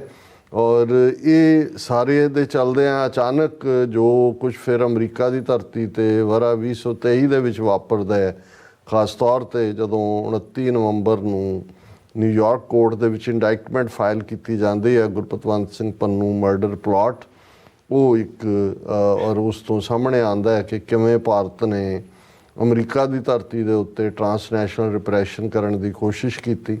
ਉਸ ਕੇਸ ਨੇ ਜਿੱਥੇ ਭਾਰਤ ਨੂੰ ਦੁਸ਼ਮਣ ਮੁਲਕ ਦੀ ਕੈਟਾਗਰੀ 'ਚ ਖੜਾ ਕਰ ਦਿੱਤਾ ਕਿ ਇੱਕ ਫਰੈਂਡਲੀ ਕੰਟਰੀ, ਫਰੈਂਡਲੀ ਜਿਹਨੂੰ ਮੁਲਕ ਮੰਨਦਾ ਸੀ ਅਮਰੀਕਾ, ਉਸ ਦੀ ਧਰਤੀ 'ਤੇ ਆ ਕੇ ਹੌਸਟਾਈਲ ਕਾਰਵਾਈ, ਜਿਹੜੀ ਕਿ ਈਵਨ ਸੋਵੀਅਤ ਯੂਨੀਅਨ ਜਾਂ ਰਸ਼ੀਆ, ਚਾਈਨਾ, ਈਰਾਨ, ਜਿਨ੍ਹਾਂ ਨੂੰ ਇਹ ਹੌਸਟਾਈਲ ਕੰਟਰੀਜ਼ ਮੰਨਦੇ ਨੇ, ਉਹਨਾਂ ਨੇ ਵੀ ਕਦੇ ਡੇਅਰ ਨਹੀਂ ਕੀਤਾ। ਉਸ ਤੋਂ ਅਸੀਂ ਦੇਖਦੇ ਹਾਂ ਵੀ ਸਬੰਧਾਂ ਦੇ ਵਿੱਚ ਜਿਹੜਾ ਖੱਟਾਪਨ ਸ਼ੁਰੂ ਹੋਇਆ, ਬਿਟਰਨੈਸ ਵਾਲਾ ਲੈਵਲ ਤਾਂ ਅਜੇ ਨਹੀਂ ਆਇਆ, ਪਰ ਇਹ ਸਾਰੇ ਤੋਂ ਫਿਰ ਅਮਰੀਕਾ ਦਾ ਦਬਾਅ ਔਰ ਉਹ ਗੱਲਾਂ ਅਸੀਂ ਆਲਮੋਸਟ ਇਹ ਸਾਰੇ ਪੀਰੀਅਡ 'ਚ ਨਵੰਬਰ ਤੋਂ ਲੈ ਕੇ ਲਗਾਤਾਰਤਾ ਨਾਲ ਕਰ ਰਹੇ ਹਾਂ। ਉਧਰ ਭਾਰਤ ਦੇ ਵਿੱਚ ਕਿਉਂਕਿ 2004 ਤੋਂ 2014 ਤੱਕ ਤਾਂ ਮਨਮੋਹਨ ਸਿੰਘ ਦੀ ਸਰਕਾਰ ਸੀ, 2014 ਚ ਨਰਿੰਦਰ ਮੋਦੀ ਪ੍ਰਾਈਮ ਮਿਨਿਸਟਰ ਬਣਿਆ, ਜਿਹਨੇ 2 ਟਰਮਸ ਜਿਹੜੀਆਂ ਨੇ ਆਲਰੇਡੀ ਪੂਰੀਆਂ ਕਰ ਲਈਆਂ, ਤੀਸਰੀ ਦੇ ਲਈ ਉਹਨੇ ਆਪਣਾ ਹੈਟ ਜਿਹੜਾ ਰਿੰਗ ਦੇ ਵਿੱਚ ਸੁੱਟਿਆ ਹੋਇਆ। ਔਰ ਉੱਥੇ ਦੀ ਜਿਹੜੀ ਹੈ ਸਾਰੀ ਨੀਤੀ ਵੀ ਹਿੰਦੂਤਵਾ ਦੇ ਵੱਲ ਵਧਣੀ ਸ਼ੁਰੂ ਹੋਈ। ਕਿਸ ਕਿਸਮ ਦੀ ਪਰਸੀਕਿਊਸ਼ਨ ਮਾਈਨੋਰਿਟੀਜ਼ ਦੀ, ਔਰ ਸਿੱਖਾਂ, ਮੁਸਲਮਾਨਾਂ, ਕਸ਼ਮੀਰੀਆਂ, ਮਨੀਪੁਰ, ਕਸ਼ਮੀਰ ਦਾ ਸਟੇਟਸ ਖਤਮ ਕਰਨਾ। ਔਰ ਵਰਸਟ ਪਾਰਟ ਜਦੋਂ 4 ਸਾਲ ਪਹਿਲਾਂ ਉਹਨਾਂ ਨੇ ਇੱਕ ਕਾਨੂੰਨ CAA ਸਿਟੀਜ਼ਨਸ਼ਿਪ ਅਮੈਂਡਮੈਂਟ ਐਕਟ ਲਿਆਂਦਾ, ਜਿਸ ਦਾ ਦੇਖਣ ਨੂੰ ਤਾਂ ਉਹਦੀ ਬਾਹਰੀ ਨਜ਼ਰ ਤੋਂ ਤਾਂ ਇਹੀ ਲੱਗਦਾ ਕਿ ਜੀ ਦੇਖੋ ਜਿਹੜੇ ਅਫਗਾਨਿਸਤਾਨ, ਪਾਕਿਸਤਾਨ ਜਾਂ ਬੰਗਲਾਦੇਸ਼ ਦੇ ਵਿੱਚ ਹਿੰਦੂ, ਸਿੱਖ, ਬੋਧੀ, ਜੈਨੀ ਜਿਹੜੇ ਨੇ, ਈਸਾਈ ਜਿਹੜੇ ਨੇ ਸਫਰਰ ਨੇ, ਵਿਕਟਮ ਨੇ, ਉੱਥੇ ਉਹਨਾਂ ਨਾਲ ਡਿਸਕ੍ਰਿਮੀਨੇਸ਼ਨ ਹੁੰਦੀ ਹੈ, ਉਹਨਾਂ ਨੂੰ 2014 ਤੋਂ ਪਹਿਲਾਂ ਦੇ ਜਿਹੜੇ ਆਏ ਹੋਏ ਨੇ ਉਹਨਾਂ ਨੂੰ ਭਾਰਤ ਦੇ ਵਿੱਚ ਜਿਹੜੀ ਹੈ ਉਹ ਸਿਟੀਜ਼ਨਸ਼ਿਪ ਦਿੱਤੀ ਜਾਏਗੀ। ਦੇਖਣ ਨੂੰ ਤਾਂ ਬੜਾ ਅੱਛਾ, ਪਰ ਜਦੋਂ ਇਹ ਈਵਨ ਸਿਟੀਜ਼ਨਸ਼ਿਪ ਅਮੈਂਡਮੈਂਟ ਬਿੱਲ ਲਿਆਂਦਾ, ਉਹਦੇ ਨਾਲ ਦੂਸਰਾ ਬਿੱਲ ਜਿਹੜਾ ਨੈਸ਼ਨਲ ਰਜਿਸਟਰ NRC ਕਿ ਕੀ ਉਹਨੂੰ ਕਹਿੰਦੇ ਨੇ, ਉਸ ਦਾ ਸੀ ਕਿ ਜੀ ਇਹ ਦੇਖਿਆ ਜਾਏਗਾ ਜਿਹੜੇ ਲੋਕ ਇੱਥੇ ਕਦੋਂ ਤੋਂ ਰਹਿ ਰਹੇ ਨੇ ਉਹਨਾਂ ਨੂੰ ਸਿਟੀਜ਼ਨਸ਼ਿਪ ਦੇ ਸਬੂਤ ਦੇਣੇ ਪੈਣਗੇ। ਦੂਸਰਾ, ਔਰ ਅਸਾਮ ਦੇ ਵਿੱਚ ਜਿੱਥੇ ਇੱਕ ਮੂਵਮੈਂਟ ਇੱਕ ਜ਼ਮਾਨੇ ਸ਼ੁਰੂ ਹੋਈ ਸੀ, ਕਿਉਂਕਿ ਇਹਦੇ 'ਚ ਕੋਈ ਸ਼ੱਕ ਨਹੀਂ ਹੈ ਕਿ ਬੰਗਲਾਦੇਸ਼ ਤੋਂ ਵੱਡੀ ਗਿਣਤੀ ਦੇ ਵਿੱਚ ਉਹ ਹਿੰਦੂ ਹੋਣ, ਮੁਸਲਮਾਨ ਹੋਣ, ਉਹ ਉੱਥੋਂ ਹਿਜਰਤ ਕਰਦੇ ਨੇ ਮੋਸਟਲੀ ਇਕਨੋਮਿਕਲ ਰੀਜ਼ਨਸ ਕਰਕੇ। ਲੇਕਿਨ ਅਸਾਮੀਆਂ ਦੇ ਲਈ ਤਾਂ ਹਿੰਦੂ ਜਾਂ ਮੁਸਲਮਾਨ ਦਾ ਫਰਕ ਨਹੀਂ ਪੈਂਦਾ। ਅਸਾਮ ਦੇ ਲਈ ਤਾਂ ਇਹ ਹੈ ਕਿ ਭਾਈ ਸਾਡਾ ਖੇਤਰੀ ਕਰੈਕਟਰ ਬਦਲ ਰਿਹਾ, ਦੂਸਰੇ ਆ ਰਹੇ ਨੇ। ਔਰ ਇਹਦੇ ਥੱਲੇ ਇਹਨਾਂ ਨੇ ਕਿਹਾ ਜੀ ਅਸੀਂ ਇਹ ਜਿਹੜਾ ਨੈਸ਼ਨਲ ਰਜਿਸਟਰ ਦੇ ਥੱਲੇ ਬਾਹਰ ਕੱਢਾਂਗੇ। ਔਰ ਬੜੇ ਬੜੇ ਡਿਟੈਂਸ਼ਨ ਸੈਂਟਰ ਆਲਰੇਡੀ ਉਹਨਾਂ ਨੇ ਬਣਾਏ ਹੋਏ ਨੇ ਜਿੱਥੇ ਲੱਖਾਂ ਦੀ ਗਿਣਤੀ 'ਚ ਰੱਖਿਆ। ਸੁਪਰੀਮ ਕੋਰਟ ਦੇ ਥੱਲੇ ਉਸ ਦੀ ਕਾਊਂਟਿੰਗ ਹੋਈ, ਪਰ ਜਦੋਂ ਉਹਨਾਂ ਨੇ ਦੇਖਿਆ ਕਿ ਭਾਈ ਉੱਥੇ ਤਾਂ ਉਹਦੇ ਤਾਂ ਹਿੰਦੂ ਜ਼ਿਆਦਾ ਨੇ ਜਿਹੜੇ ਇਲੀਗਲ ਨੇ, ਸੋ ਉਹਨੂੰ ਅਜੇ ਹਾਲ ਦੀ ਘੜੀ ਇਹਨਾਂ ਨੇ ਬੈਕ ਸ਼ੈਲਫ 'ਤੇ ਰੱਖ ਦਿੱਤਾ ਹੈ। ਤੀਸਰੀ ਟਰਮ ਤੋਂ ਬਾਅਦ ਉਹਨੂੰ ਵੀ ਲਾਗੂ ਕਰਨਗੇ। ਪਰ ਸਿਟੀਜ਼ਨਸ਼ਿਪ ਅਮੈਂਡਮੈਂਟ ਐਕਟ ਜਿਹਨੂੰ ਕਿ ਜਿਸ ਦੇ ਖਿਲਾਫ ਭਾਰਤ ਭਰ ਦੇ ਵਿੱਚ ਪ੍ਰੋਟੈਸਟ ਹੋਏ, ਸ਼ਾਹੀਨ ਬਾਗ ਦਿੱਲੀ ਦੇ ਵਿੱਚ ਬਹੁਤ ਵੱਡਾ ਪ੍ਰੋਟੈਸਟ ਲੰਮਾ ਵਕਤ ਰਿਹਾ, ਯੂਪੀ ਦੇ ਵਿੱਚ ਲਖਨਊ ਤੋਂ ਲੈ ਕੇ 16-17 ਜ਼ਿਲ੍ਹਿਆਂ 'ਚ ਪ੍ਰੋਟੈਸਟ ਰਹੇ, ਔਰ ਕਿਵੇਂ ਉਹਨਾਂ ਦੇ ਖਿਲਾਫ ਵੀ ਤਸ਼ੱਦਦ ਹੋਇਆ, ਕਿਵੇਂ ਦਿੱਲੀ 'ਚ ਰਾਈਟਸ ਕਰਵਾਏ ਗਏ, ਇਹ ਇੱਕ ਸਾਰੀ ਵੱਖਰੀ ਕਹਾਣੀ ਹੈ।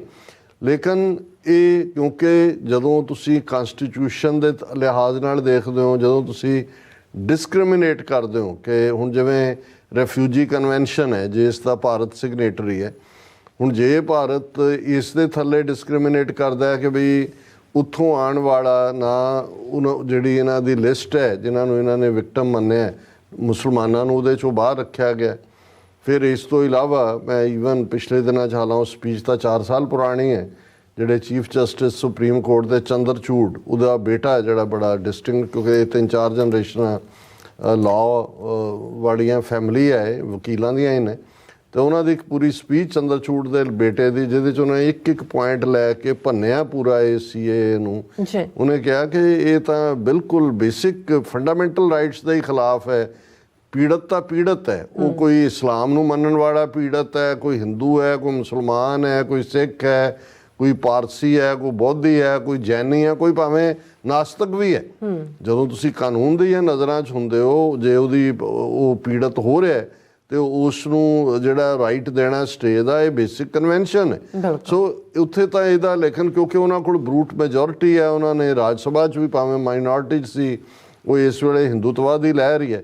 ਹੁਣ ਉਹ ਜਦੋਂ CAA ਦੇ ਖਿਲਾਫ ਪ੍ਰੋਟੈਸਟ ਵੀ ਹੋ ਰਹੇ ਸੀ, ਉਹ ਅਮਰੀਕਾ ਹੋਏ, ਵੈਸਟਰਨ ਮੁਲਕ ਹੋਣ, Amnesty international, human rights watch, United nations ਦੀ ਜਿਹੜੀ ਹਿਊਮਨ ਰਾਈਟਸ ਕੌਂਸਲ, ਸਭ ਨੇ ਇਸ ਨੂੰ ਕੰਡੈਮ ਕੀਤਾ ਸੀ। ਅਮਰੀਕਨ ਸੈਨੇਟ ਦੇ ਵਿੱਚ ਈਵਨ ਜਿਹੜੀ ਹੁਣ ਵਾਈਸ ਪ੍ਰੈਜ਼ੀਡੈਂਟ ਹੈ ਕਮਲਾ ਹੈਰਿਸ ਵੀ ਸੈਨੇਟਰ ਸੀ ਉਦੋਂ, ਔਰ ਜੈਪਾਲ ਜਿਹੜੀ ਦੂਸਰੀ ਸੈਨੇਟਰ, ਉਹ ਵੀ ਹਿੰਦੂ ਬੈਕਗਰਾਊਂਡ ਦੀ, ਵਾਸ਼ਿੰਗਟਨ ਸਟੇਟ ਤੋਂ, ਸਭ ਨੇ ਵਿਰੋਧ ਕੀਤਾ ਸੀ। ਲੇਕਿਨ ਉਹਨਾਂ ਨੇ 4 ਸਾਲ ਕਰਕੇ ਜਦੋਂ ਲਾਅ ਬਣ ਜਾਂਦਾ ਹੈ, ਉਹਨੂੰ ਜਦੋਂ ਤੱਕ ਉਸ ਦੇ ਨਾਲ ਸੰਬੰਧਿਤ ਦੂਸਰੇ ਜਿਹੜੇ ਕੋਈ ਉਸ ਨੂੰ ਲਾਗੂ ਕਰਨ ਵਾਲੇ ਪ੍ਰਿੰਸੀਪਲ ਹੁੰਦੇ ਨੇ, ਉਹਨਾਂ ਨੂੰ ਨੋਟੀਫਾਈ ਨਹੀਂ ਕੀਤਾ ਜਾਂਦਾ, ਉਹ ਲਾਗੂ ਨਹੀਂ ਹੁੰਦਾ।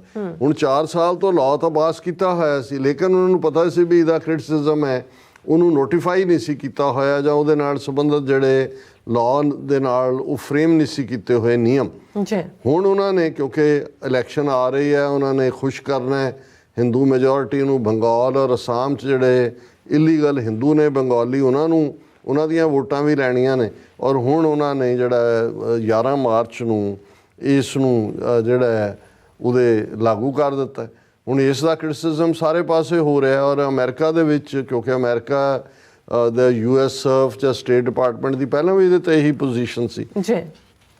2-3 ਦਿਨ ਪਹਿਲਾਂ ਅਮਰੀਕਨ ਸਟੇਟ ਡਿਪਾਰਟਮੈਂਟ ਦਾ ਜਿਹੜਾ ਸਪੋਕਸਪਰਸਨ ਹੈ ਮੈਥਿਊ ਮਿਲਰ, ਉਹ ਪ੍ਰੈਸ ਕਾਨਫਰੰਸ ਕਰ ਰਹੇ ਸੀ ਔਰ ਉਸ ਨੂੰ ARY ਦੇ ਜਹਾਂਜੇਬ ਅਲੀ ਜਿਹੜੇ ਕੋਰਸਪੋਂਡੈਂਟ ਨੇ, ਜਿਨ੍ਹਾਂ ਨੇ ਸਾਨੂੰ ਵੀ ਫਾਰਮਰ ਮੂਵਮੈਂਟ 'ਤੇ ਆਲਮੋਸਟ 25 ਮਿੰਟ ਇੰਟਰਵਿਊ ਕੀਤਾ ਸੀ। ਸੋ ਜਹਾਂਜੇਬ ਅਲੀ ਨੇ ਜਿਹੜਾ ਹੈ ਉਹ ਸਟੇਟ ਡਿਪਾਰਟਮੈਂਟ ਦੇ ਸਪੋਕਸਮੈਨ ਨੂੰ ਪੁੱਛਿਆ ਕਿ ਜੀ CAA ਜਿਹੜਾ ਲਾਗੂ ਹੋਇਆ ਇੰਡੀਆ 'ਚ, ਇਹਦੇ ਬਾਰੇ ਤੁਹਾਡੀ ਕੀ ਰਾਏ ਹੈ? ਔਰ ਉਹਨੇ ਖੁੱਲ੍ਹ ਕੇ ਕਿਹਾ, ਜਿਹੜੇ ਸਟੇਟ ਡਿਪਾਰਟਮੈਂਟ ਦਾ ਰਿਸਪੌਂਸ ਸੀ ਕਿ ਭਾਈ ਇਹ ਜਿਹੜਾ ਹੈ ਇਹ ਸਾਨੂੰ ਪ੍ਰਵਾਨ ਨਹੀਂ ਹੈ, ਕਿਉਂਕਿ we are concerned about the notification of the Citizenship Amendment Act on March 11th। ਉਹਨਾਂ ਨੇ ਕਿਹਾ ਜੀ ਅਸੀਂ ਕੰਸਰਨਡ ਹੈ ਉਹ ਜਿਹੜਾ ਨੋਟੀਫਾਈ ਕੀਤਾ ਗਿਆ, ਔਰ we are closely monitoring how this act will be implemented। ਅਸੀਂ ਬੜਾ ਨੇੜਿਓਂ ਦੇਖ ਰਹੇ ਹਾਂ ਕਿਵੇਂ ਇਹਨੂੰ ਇੰਪਲੀਮੈਂਟ ਕੀਤਾ ਜਾਏਗਾ। Respect for religious freedom and equal treatment under the law for all communities are fundamental democratic principles। ਇਹ ਹੁਣ ਭਾਰਤ ਨੂੰ ਦੱਸ ਰਹੇ ਨੇ ਵੀ ਤੁਹਾਡੀ ਡੈਮੋਕ੍ਰੇਸੀ ਨਹੀਂ ਹੈ, ਕਿਉਂਕਿ ਜੇ ਰਿਲੀਜੀਅਸ ਫਰੀडम ਹੈ ਤਾਂ ਸਾਰਿਆਂ ਦੇ ਲਈ ਹੈ। ਜੇ ਪਨਿਸ਼ਮੈਂਟ ਹੈ ਜਾਂ ਪਰਸੀਕਿਊਸ਼ਨ ਕਿਸੇ ਦੀ ਹੋ ਰਹੀ ਹੈ ਤਾਂ ਉਸ ਪਰਸੀਕਿਊਸ਼ਨ ਦਾ ਜਿਹੜੇ ਵਿਕਟਮ ਨੇ ਉਹਨਾਂ ਦੇ ਲਈ ਇੱਕੋ ਜਿਹੀ ਹਰ ਥਾਂ ਹੋਣਾ ਚਾਹੀਦਾ। ਔਰ ਲਾਅ ਤਾਂ ਹਰ ਕਮਿਊਨਿਟੀ ਦੇ ਲਈ, ਉਹ ਧਰਮ ਨੂੰ ਥੋੜ੍ਹੀ ਜਿਹੜਾ ਡਿਫਰੈਂਸ਼ੀਏਟ ਕਰਦਾ। ਇਹ ਮਿਸਟਰ ਮਿਲਰ ਨੇ ਜਵਾਬ ਦਿੱਤਾ। ਔਰ ਇੰਡੀਆ ਇਸ ਦੇ ਉੱਤੇ ਕਿਵੇਂ ਪਿੱਟਿਆ ਇਹਦੀ ਗੱਲ ਕਰਨ ਤੋਂ ਪਹਿਲਾਂ 30-35 ਸੈਕਿੰਡ ਦੀ ਵੀਡੀਓ ਹੈ, ਮੈਂ ਟੈਕਨੀਕਲ ਟੀਮ ਨੂੰ ਕਹਾਂਗਾ ਕਿ ਜਦੋਂ ਮਿਸਟਰ ਜਹਾਂਜੇਬ ਅਲੀ ਸਵਾਲ ਪੁੱਛ ਰਹੇ ਨੇ ਔਰ ਉਹਦੇ ਜਵਾਬ ਨੂੰ ਦਿਖਾ ਦੇਣ ਐਗਜ਼ੈਕਟਲੀ। ਹਾਲੇ ਟਰਾਂਸਕ੍ਰਿਪਟ ਮੈਂ ਉਹਦੀ ਪੜ੍ਹੀ ਹੈ, ਲੇਕਿਨ ਫਿਰ ਵੀ ਕੁਝ ਚੀਜ਼ਾਂ ਇੰਜੋਏਬਲ ਹੁੰਦੀਆਂ ਨੇ ਜਦੋਂ ਤੁਸੀਂ ਇਹਨਾਂ ਓਰੀਜਨਲ ਫਾਰਮ ਦੇਖਦੇ। ਬਿਲਕੁਲ। Yeah, go ahead. Thank you, sir. Sir, India has implemented a controversial citizenship law that has been widely criticized for excluding Muslims. Establishes a religious test for migrants from every major South Asian faith other than Islam. So do you have any comments on this in relation to discussion about religious freedom? So we are concerned about the notification of the Citizenship Amendment Act on March 11. We are closely monitoring this act, how this act will be implemented. Respect for religious freedom and equal treatment under the law for all communities are fundamental democratic principles. Daphne, and then we'll, go ahead. Thank you, sir. Sir, India has implemented a controversial citizenship law that has been widely criticized for excluding Muslims. Establishes a religious test for migrants from every major South Asian faith other than Islam. So do you have any comments on this in relation to discussion about religious freedom? So we are concerned about the notification of the Citizenship Amendment Act on March 11. We are closely monitoring this act, how this act will be implemented. Respect for religious freedom and equal treatment under the law for all communities are fundamental democratic principles. Daphne, and then we'll...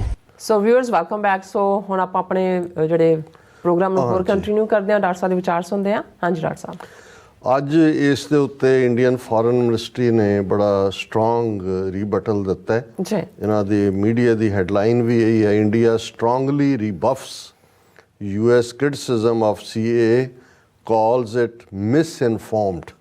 ਔਰ ਇਹ ਰਣਧੀਰ ਜੈਸਵਾਲ ਜਿਹੜਾ foreign ministry ਦਾ Spokesman ਹੈ India ਦੀ, ਉਹਨਾਂ ਨੇ ਤਾਂ 2 ਲਾਈਨਾਂ ਦੇ ਵਿੱਚ ਸਟੇਟ ਡਿਪਾਰਟਮੈਂਟ ਨੇ ਕਿਹਾ ਔਰ ਕਈ ਹਾਲਾਂ ਮਜ਼ਬੂਤ ਗੱਲ, ਪਰ ਇਹ ਇੰਨਾ ਕੁ ਇਹਨਾਂ ਦੇ ਉਹ ਪਹਿਲਾਂ ਦਾ ਹੀ ਜਿਹੜਾ ਹੈ ਉਹ ਫਸੇ ਹੋਏ ਨੇ ਟਰਾਂਸਨੈਸ਼ਨਲ ਰਿਪਰੈਸ਼ਨ ਦੇ ਥੱਲੇ, ਅਤੇ ਉਹ ਡਿੱਗੀ ਖੋਤੇ ਤੋਂ ਗੁੱਸਾ ਘੁਮਿਆਰ 'ਤੇ ਉਹ ਵੀ ਨਾਲ ਚੱਲ ਰਿਹਾ। ਅਤੇ ਉਹਨਾਂ ਨੂੰ ਇਹ ਵੀ ਨਜ਼ਰ ਆ ਰਿਹਾ ਵੀ ਅਮਰੀਕਾ ਚੂੜੀਆਂ ਜਿਹੜਾ ਉਹ ਕੱਸ ਰਿਹਾ ਇੱਕ ਪਾਸਿਓਂ ਵੀ ਦੂਜੇ ਪਾਸਿਓਂ ਵੀ। ਔਰ ਇਹਦੇ 'ਤੇ ਇੰਡੀਅਨ ਗਵਰਨਮੈਂਟ ਰਿਐਕਟ ਕਰਦੀ ਹੈ।